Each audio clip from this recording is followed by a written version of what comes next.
kita awali terlebih dahulu dengan berdoa. Minta tolong Aurel dipimpin berdoa. Teman-teman, sebelum memulai pembelajaran hari ini, sebaiknya kita memulai pembelajaran dengan doa terlebih dahulu. Berdoa mulai.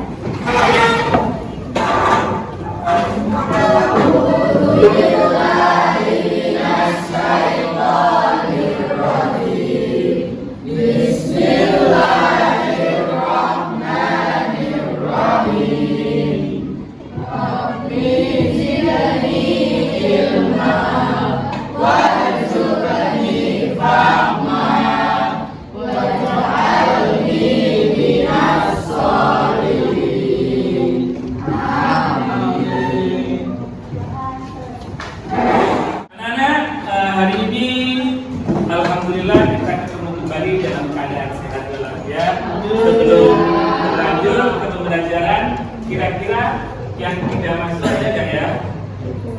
Coba saya absen satu-satu ya.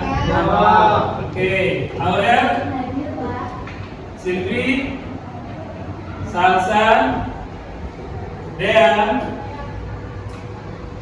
Rosa, Subhan, masuk. Ya. Kenapa ini kira-kira? Sakit. Ya, kita doakan semoga yang sakit lekas dulu ya. Karena pembelajaran kali ini kita melanjutkan dari yang minggu lalu. Di minggu lalu kita sudah mempelajari tentang rendah hati, menghormati orang tua. Ya, kali ini kita lanjutkan pembelajaran kita dengan judul meneladani inspirasi dan kontribusi ilmuwan muslim pada masa Bani Abbasiyah. Tujuan pembelajaran kita mungkin Pak Budi bisa dibantu ya, bacakan tujuan pembelajaran kita ini. Tujuan pembelajaran kita kali ini adalah untuk menjelaskan kemampuan pada masa keemasan kekhalifahan Bani Abbasiyah, menjelaskan peninggalan sejarah kekhalifahan Bani Abbasiyah. Oke, terima kasih ya. Nah, ya, tujuannya menjelaskan masa kekhalifahan Bani Abbasiyah dan mengetahui apa saja peninggalan dari Bani Abbasiyah. Oke, anak-anak, tahukah kalian apa saja peninggalan sejarah kekhalifahan Bani Abbasiyah? Ilmu kedokteran, ilmu sosiologi, ilmu matematika, pintar, ilmu geografi. Oke. Sebelumnya luar biasa. Kita lanjut lagi. Oke ya. Lahirnya ilmuwan dan tumbuhnya ilmu pengetahuan pada masa Bani Abbasiyah. Ada yang mau bantu membacakan? Oke, silakan. Lahirnya ilmuwan dan tumbuhnya ilmu pengetahuan. Baik Al-Hikmah di Baghdad berkembang menjadi pusat ilmu pengetahuan, menarik pelajar dari berbagai wilayah untuk mempelajari berbagai disiplin ilmu. Terima kasih Anak. Perkembangan ilmu pengetahuan umum. Yang pertama ada ilmu kedokteran. Mungkin ada yang bisa bantu membacakan. Siapa yang mau bantu? Oke, silakan, Rasa. Profesi dokter sangat membantu siapa dan kesejahteraan, terutama bagi yang bekerja di istana atau melayani pemeriksaan, sehingga menarik banyak orang untuk mempelajarinya. Oke, terima kasih Rasa.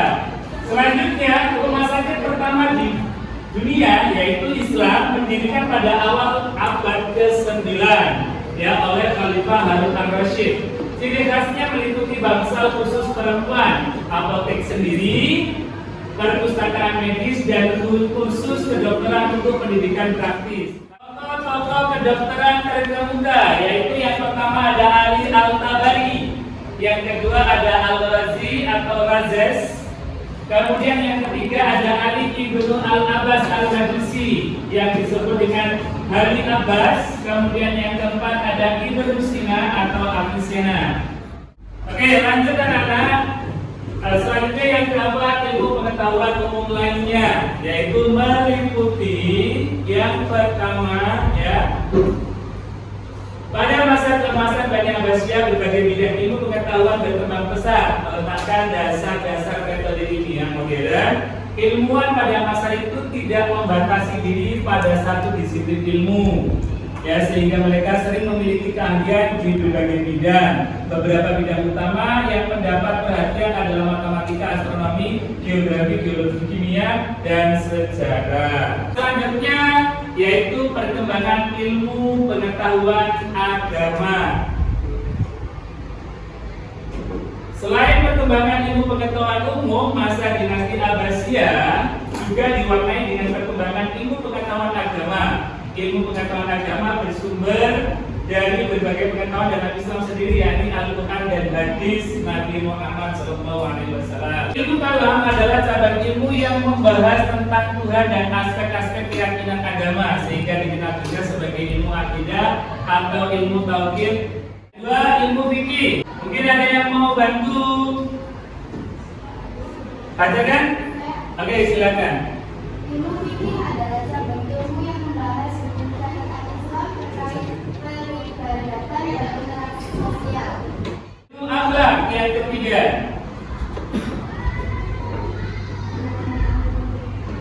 Ada yang mau bantu membacakan? Oke, silakan Andika. Pada masa Abbasiyah dimulai uang memberikan perhatian khusus pada kajian dalam mempermudah yang dicakupi dalam. Yang keempat, ilmu hadis. Oke, minta bantuan membacakan Sinan.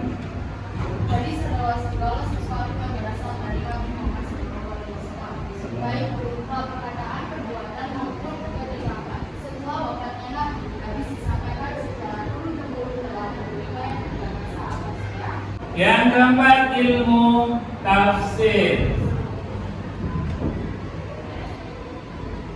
Ilmu tafsir adalah ilmu untuk memahami isi kandungan Al-Quran. Pada awal dinasti Abbasiyah, ilmu tafsir merupakan bagian dari ilmu hadis. Oke anak-anak, terima kasih. Untuk materi, alhamdulillah sudah tersampaikan semua. Untuk kegiatan selanjutnya, kita membentuk kelompok. Ya, silakan bergabung dengan kelompoknya yang sudah ditunjuk. Kita melanjutkan seperti kelompok yang sebelumnya. Silakan.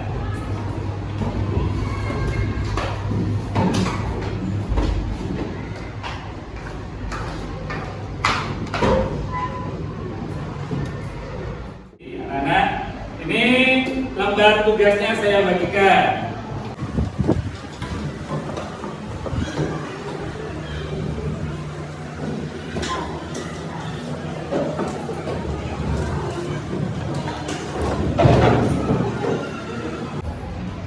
Oke anak-anak, silakan dikerjakan lembar tugasnya sesuai dengan perintah tugas yang ada di lembar tersebut.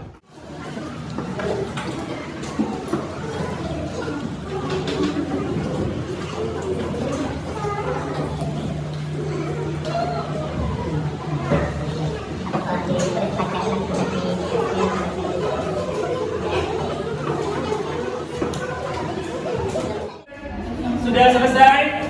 Alhamdulillah.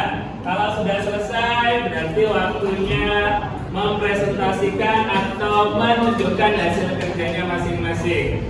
Oke ya. Untuk yang ke depan mempresentasikan hasil kerjanya, saya minta dari kelompok 4 bisa terlebih dahulu. Silakan kelompok 4.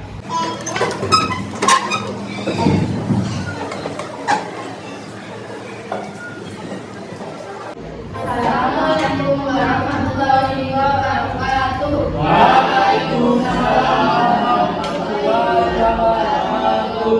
Pada hari ini kami akan mempresentasikan diskusi dari kelompok kami. Apa saja faktor yang mendukung kemakmuran pada masa keemasan Daulah Abbasiyah? Yang pertama yaitu kepemimpinan yang visioner. Yang kedua, stabilitas politik dan militer. Ketiga, perdagangan dan ekonomi yang maju. 4, pusat pengetahuan. 5, keberagaman budaya. 6, pembangunan infrastruktur. Yang ke-7, kemajuan dalam teknologi dan inovasi. Yang ke-8,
dari kelompok 1 sampai dengan yang terakhir penampilannya bagus-bagus semua ya.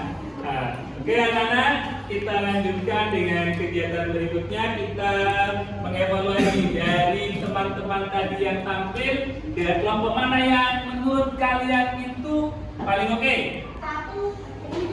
Kelompok berapa? Kelompok 1. Berikan tepuk tangan untuk kelompok 1. Untuk ilmu pengetahuan umum apa saja yang dikembangkan pada masa Daulah Abbasiyah? Apa saja? Ilmu kedokteran, terus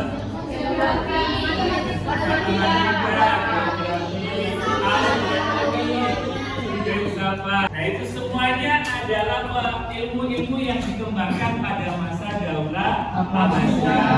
Nah, di situ menunjukkan bahwa kita sebagai seorang muslim harus memiliki niatan yang sungguh-sungguh untuk belajar dan mencari ilmu, menuntut ilmu supaya kita bisa mencontoh seperti para ilmuwan yang hidup pada masa Daulah Abbasiyah. Alhamdulillah pembelajaran kita ini cukup sampai di sini. Bagaimana menurut kalian pembelajaran hari ini? Seru? Oke, seru. Kalau seru tepuk 1, tepuk 1, tepuk 2, tepuk 2. Oke, terima kasih. Kurang lebihnya mohon maaf. Tapi sebelumnya nanti kita pertemuan yang akan datang kita membahas selanjutnya dari Daulah Abbasiyah ya. Nanti kita persiapkan, mungkin anak-anak nanti bisa mencari poster-poster dari tokoh-tokoh atau ilmuwan pada masa Daulah Abbasiyah. Cari di Google. Terima kasih anak-anak. Kurang lebihnya mohon maaf. Saya akhiri. Assalamualaikum warahmatullahi wabarakatuh.